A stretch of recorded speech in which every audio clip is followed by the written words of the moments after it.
बहुत समय पहले एक बहुत पुराना घर था। वहां कई सालों से कोई नहीं रह रहा था, क्योंकि लोगों का कहना था कि उस घर पर किसी का श्राप है।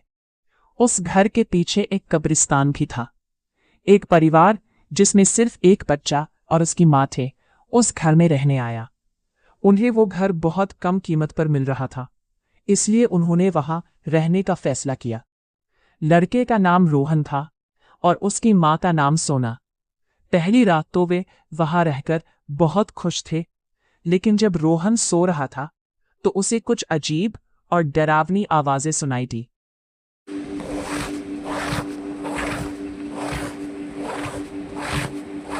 रोहन बहुत डर गया और उसने अपनी टॉर्च जलाकर बिस्तर के नीचे देखना शुरू किया, लेकिन उसे कुछ भी दिखाई नहीं दिया।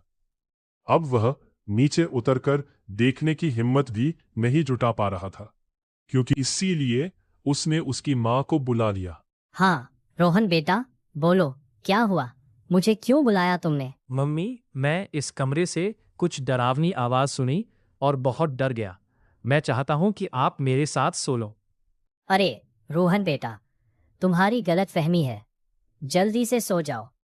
मैं घर की वजह से तुम्हें बहुत डर लग रहा है। उसी दिन तो रोहन अपने माँ के पास सो गया। रोहन और उसकी माँ को पता ही नहीं था कि इस घर में एक बुरी आत्मा का साया है।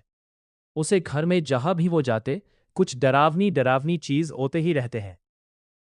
कुछ दिनों बाद जब घर का मालिक पैसे के लिए उनके पास आया, घर का मालिक उन्हें ढूंढने पाया, क्योंकि वो घर में ही नहीं थे और कभी भी वो नहीं मिले किसी को। सब डर गए और सोचने लगे कि वो एक बुद्धि आत्मा का खाना बन गए।